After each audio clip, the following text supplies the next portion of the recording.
युद्ध भूमि में भगवान शिव और जलंधर का युद्ध चल ही रहा था कि विष्णु जी ने अपनी माया से जलंधर के 2 मायावी टुकड़े किए और उन्हें वृंदा के महल के आंगन में गिरा दिया।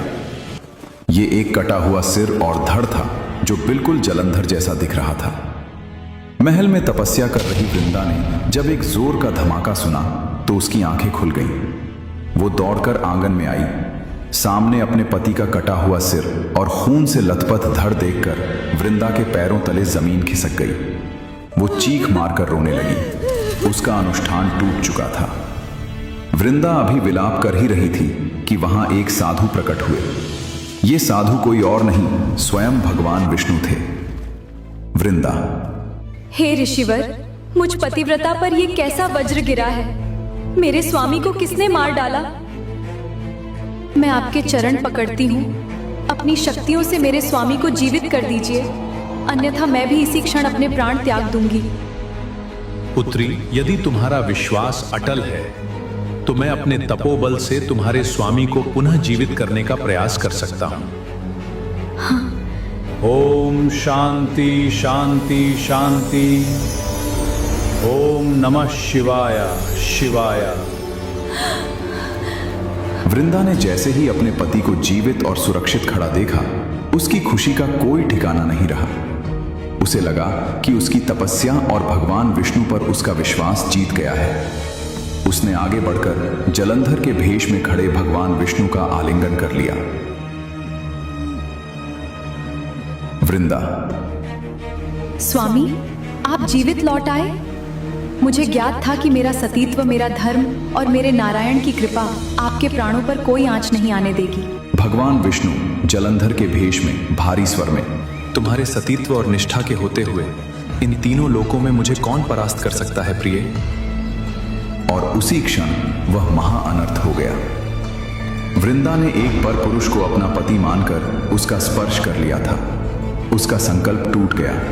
उसका पतिव्रता धर्म, जो अब तक ब्रह्मांड का सबसे बड़ा सुरक्षा कवच बना हुआ था, वो पलक झपकते ही खंडित हो गया। और जैसे ही वृंदा का सतीत्व भंग हुआ, वहां रणभूमि में जलंधर के शरीर से वो दिव्य सुरक्षा कवच अचानक गायब हो गया। जलंधर की सारी शक्तियां एक झटके में क्षीण हो गईं। भगवान शिव, जो अब तक इस क्षण की प्रतीक्षा कर रहे थे, उन्होंने अवसर देखा। महादेव ने अपना त्रिशूल उठाया और पूरी शक्ति से जलंधर पर प्रहार किया। त्रिशूल ने जलंधर की छाती को चीर दिया और भगवान शिव ने अपने चक्र से जलंधर का मस्तक धड़ से अलग कर दिया। ब्रह्मांड का सबसे शक्तिशाली असुर आखिरकार मारा गया। देवताओं ने आसमान से पुष्प वर्षा की और शिव की जय जयकार करने लगे। लेकिन वहां वृंदा के महल में एक अलग ही प्रलय आने वाला था। जलंधर का कटा हुआ असली सिर शिव के प्रहार की गति से उड़ता हुआ सीधे वृंदा के महल के आंगन में आकर गिरा। वृंदा ने जब उस कटे हुए सिर को देखा तो उसका पूरा शरीर सुन्न पड़ गया। उसकी सांसें रुक गईं। उसने अपने कदमों में पड़े अपने पति के असली कटे हुए सिर को देखा और फिर धीरे से अपनी नजरें उठाकर अपने सामने खड़े उस व्यक्ति को देखा जो अभी भी उसके पति के भेष में था। वृंदा, अगर मेरे स्वामी वहां मृत पड़े हैं तो मेरे सामने ये कौन है?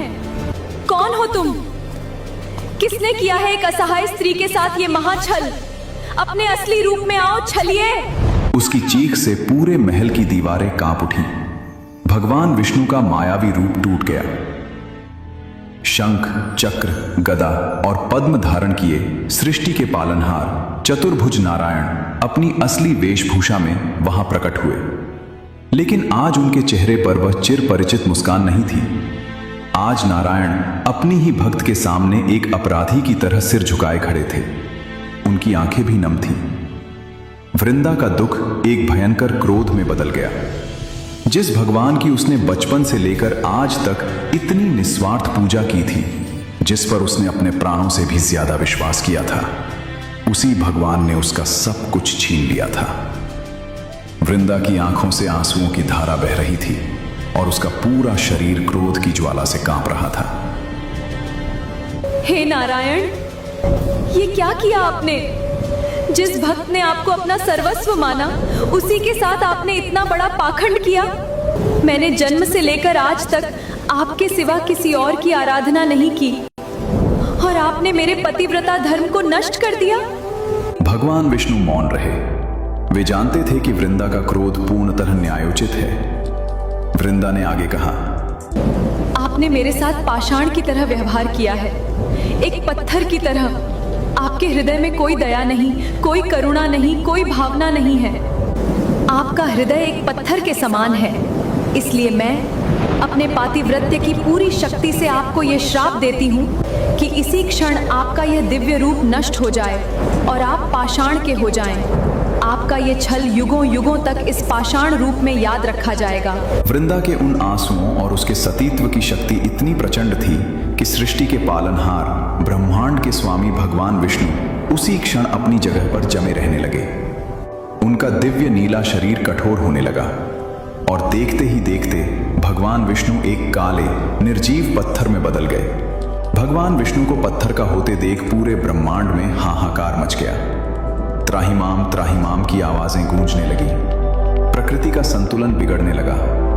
बिना पालनहार के ये सृष्टि नष्ट होने की कगार पर आ गई। सारे देवता, ब्रह्मा जी और स्वयं माता लक्ष्मी भागते हुए वृंदा के महल में पहुंचे।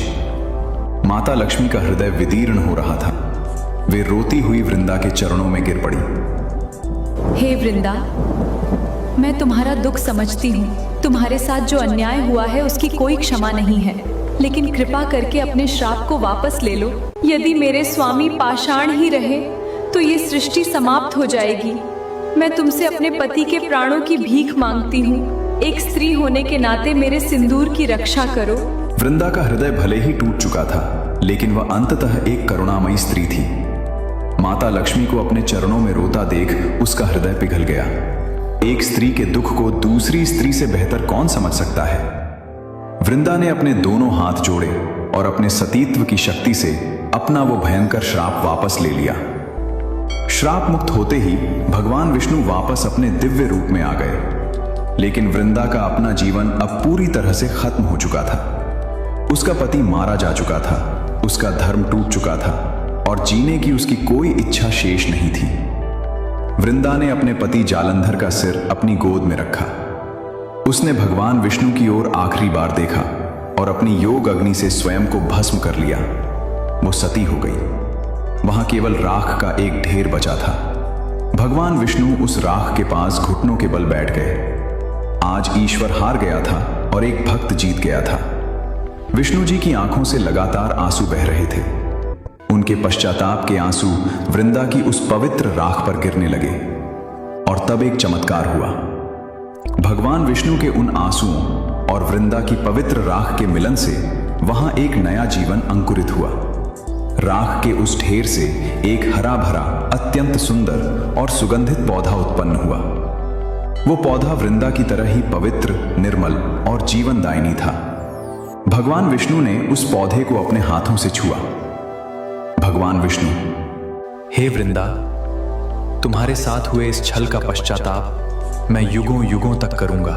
तुम्हारा ये बलिदान ये सृष्टि कभी नहीं भूलेगी। आज से तुम इस पौधे के रूप में जन्म लोगी, जिसे पूरा ब्रह्मांड तुलसी के नाम से जानेगा। विष्णु जी ने आगे कहा, मेरा एक रूप हमेशा तुम्हारे दिए हुए उस श्राप के कारण इस शालिग्राम पत्थर के रूप में इसी पृथ्वी पर रहेगा और तुम तुलसी के रूप में सदैव मेरे शीश पर विराजमान रहोगी। ये मेरा वचन है वृंदा कि ब्रह्मांड का कोई भी अनुष्ठान, मेरी कोई भी पूजा, मेरा कोई भी भोग तुम्हारे बिना कभी स्वीकार नहीं किया जाएगा। जहां शालिग्राम होंगे वहां तुलसी का होना अनिवार्य होगा।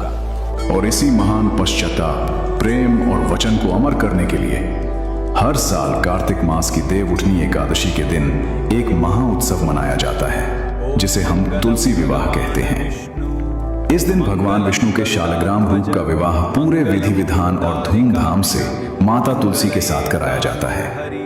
ये सिर्फ एक त्योहार या परंपरा नहीं है, ये ब्रह्मांड का वो दिन है जब भगवान ने पूरे जगत के सामने अपनी गलती मानी थी। ये वो दिन है जो हमें बताता है कि भगवान के लिए भी कर्म का नियम समान है। जो कर्म करेगा उसे उसका फल भोगना ही पड़ेगा, फिर चाहे वो स्वयं नारायण ही क्यों न हो। ये गाथा हमें सिखाती है कि सच्ची भक्ति, निष्ठा और सतीत्व में इतनी ताकत होती है कि वो ईश्वर को भी धरती पर घुटने टेकने पर मजबूर कर सकती है, उन्हें पत्थर बना सकती है। आज भी जब हम अपने घरों में तुलसी के पौधे के सामने दीपक जलाते हैं तो हम सिर्फ एक पौधे की पूजा नहीं कर रहे होते, बल्कि हम वृंदा के उस महाबलिदान, उसके अजेय सतीत्व और उसकी उस अमर भक्ति को नमन कर रहे होते हैं। दोस्तों, हमारे पुराणों की ये कहानियां सिर्फ अतीत के पन्ने नहीं हैं। ये जीवन के सबसे गहरे दर्शन, सत्य और न्याय की वो नींव हैं जिन पर यह ब्रह्मांड टिका है। अगले वीडियो में हम आपको ले जाएंगे समय के उस पार, जब यह ब्रह्मांड केवल एक अनंत अंधकार था। ना सूर्य था, ना पृथ्वी, ना ही कोई आकाश। फिर उस शून्य के बीच कैसे गूंजा ओम का पहला नाद, कैसे भगवान विष्णु की नाभि से एक दिव्य कमल प्रकट हुआ और उस कमल से कैसे हुआ स्वयं सृष्टि के रचयिता ब्रह्मा जी का जन्म। ब्रह्मा जी की उत्पत्ति का वो सबसे बड़ा रहस्य और उनके 5वें सिर के कटने की वो अकल्पनीय गाथा क्या है, जिसे बहुत कम लोग जानते हैं। अगर वृंदा की इस हृदय विदारक गाथा, जालंधर के अहंकार और भगवान विष्णु के इस धर्म संकट ने आपके दिल को छुआ हो तो इस वीडियो को लाइक जरूर करें। कमेंट सेक्शन में पूरी श्रद्धा से लिखें जय माता तुलसी या जय श्री हरि, ताकि वृंदा का यह बलिदान हमेशा अमर रहे। हमारे चैनल को सब्सक्राइब करें और घंटी का बटन जरूर दबाएं, ताकि हमारे पुराणों की कोई भी अनकही और रहस्यमयी कहानी आपसे छूट न जाए। मिलते हैं अगली रहस्यमयी यात्रा में, तब तक के लिए नमस्कार।